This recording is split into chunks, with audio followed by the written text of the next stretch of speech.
Hey everyone, welcome to my YouTube channel. आप सबका स्वागत है मेरे यूट्यूब चैनल पे। तो आज है हमारा एनिवर्सरी और हम सब जा रहे थे गोल पहाड़ी मंदिर, जो कि है जमशेदपुर में।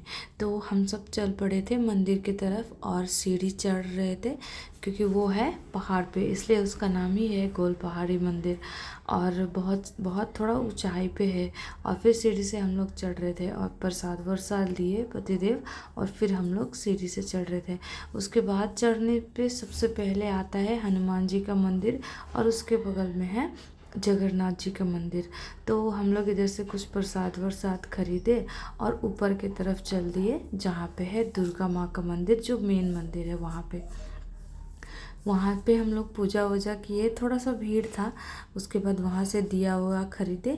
उसके बाद फिर से हम लोग पूजा किए। हम लोग तो पूजा नहीं करते वहाँ पे, मतलब दुर्गा माँ के पास पंडित जी को देना पड़ता है। पंडित जी प्रसाद वगैरह चढ़ा देते हैं और फिर साइड से सब लोग पूजा कर लेते हैं। तो वही मैं यहाँ पे खड़ी थी, वेट कर रही थी पंडित जी का कि कब पंडित जी हमारा प्रसाद चढ़ा देंगे दुर्गा माँ को। उसके बाद यहाँ जो पंडित राइन थी वो सबको टीका लगा दे रही थी। उसके बाद फिर हम लोग, बाबू मेरा यहाँ जय कर रही है, जय हम लोग कह रहे थे जय करो, तो वो जय कर रही है। पंडित जी मुझे यहाँ प्रसाद चढ़ा के मुझे दे रहे हैं मेरे आंचल में, और इनको, मेरे हस्बैंड जी को वो लड्डू दिए प्रसाद में। और हम लोग चले गए साइड में पूजा करने के लिए।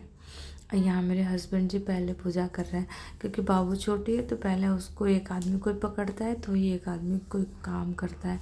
तो ये पहले पूजा कर ले रहे थे, उसके बाद मैं करूँगी। तो आप सब देख सकते हैं यहाँ पे। और उसके बाद वो पूजा कर लिए, तो मैं पूजा कर रही थी। उसके बाद यहाँ पे साइड से पूजा करना होता है। और मंदिर देखिए, इतना अच्छा मंदिर पहाड़ पे बनाया गया है। इसका ना कुछ रहस्यमयी कहानी है, वो मैं आप लोग को बाद में बताऊँगी। उसके बाद फिर शंकर जी का मंदिर है, वहाँ पे पतिदेव आके नारियल फोड़ रहे थे। और आते टाइम ना यहाँ पे एक बकरा मिला था, तो यहाँ पे बाबू को ना बकरा पे ही बिठा दिए थे और लड्डू खिला रहे थे उसको। उसके बाद मैंने बताया था ना, आधी चढ़ाई पे ना जगन्नाथ जी का मंदिर है। यहाँ तो पूजा करके मज़ा ही आ गया। पंडित जी कितने अच्छे से पूजा करा रहे थे ना, सबका नाम और गोत्र पूछ के। और यहाँ पे सब लोग अपने अपने बारी का इंतज़ार कर रहे हैं। और यहाँ पे हम लोग भी खड़े थे, वेट कर रहे थे कि पंडित जी कब हम लोग का पूजा का थाली लेंगे और पूजा करवाएंगे। तो ले ही लिए फाइनली। उसके बाद इतने अच्छे से सबका नाम और गोत्र, बच्चे का, हस्बैंड का पूछ के, मंत्र पढ़ के पूजा करवा रहे थे। बहुत अच्छा लगा। उसके बाद वापस आते टाइम तो बच्चों के लिए तो खिलौना बनता ही है। तो क्योंकि मेरी बेटी कहीं भी जाती है, वो बॉल दिख जाता है उसको, तो उसको वही चाहिए। तो फिर हम लोग बॉल वॉल ले रहे थे और हम लोग घर आ गए थे ये खिलौना उलौना लेने के बाद। फिर अब शुरू होगा शाम का एनिवर्सरी सेलिब्रेशन। तो आप सब देखिए और बोलिए कि कैसा लगा हमारा व्लॉग। उसके बाद यहाँ आता है केक कटिंग का टाइम। तो यहाँ थोड़ा सा मैं पति जी का पूजा कर रही थी। एनिवर्सरी है तो पूजा करना तो बनता ही है।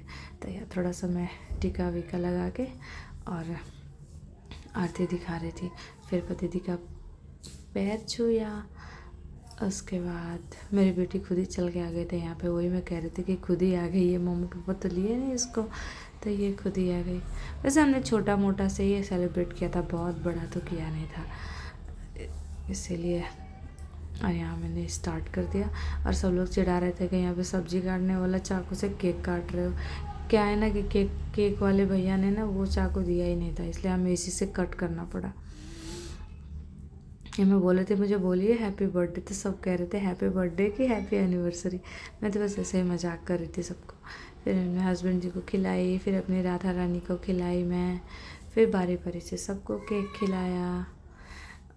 और ना एक एनिवर्सरी हो या बर्थडे, एक स्पेशल मोमेंट होता है ना, तो इंसान का चेहरा खिल सा जाता है। बहुत खुशी होती है ना ऐसा दिन सेलिब्रेट करने को।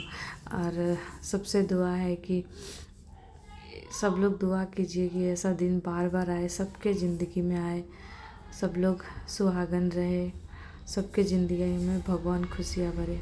उसके बाद यहाँ आता है सरप्राइज़ की बारी। ओ माय गॉड, मेरी ज़िंदगी में तो पहली बार मुझे सरप्राइज़ मिला है। शादी को 3 साल हो गए, लेकिन मेरे हस्बैंड को कुछ नहीं पता है कि सरप्राइज़ क्या होता है। लेकिन पता नहीं इस बार कैसे उनको समझ आया कि हाँ कुछ होता भी है, तो वो खुद ही गए और मेरे लिए गोल्ड का रिंग लेके आए। वही मैं कह रही थी कि लाइफ में पहली बार मुझे मिला है कुछ सरप्राइज़, और यहाँ दूसरा सरप्राइज़। मैं सोची फिर से ये क्या लेके आए, लेकिन सेकंड वाला तो ये अपने लिए लेके आए थे। ये था चांदी का चेन था, तो फिर मैंने इनको पहना दिया। वैसे ही इनके पैसे से ये खुद ही पहने, तो ये गिफ्ट तो हुआ नहीं। तो मेरे पापा जी बोले थे कि इनका गिफ्ट का पेमेंट मैं कर दूँगा। तो कुछ ऐसा रहा हमारा एनिवर्सरी वाले दिन। तो उसके बाद हम लोग ना केक कटिंग के बाद थोड़े से रील्स बनाए थे, डांस वांस किए थे और खाना खाए थे। तो हमारा व्लॉग कैसा लगा ज़रूर बताइएगा। And thanks for watching, bye bye.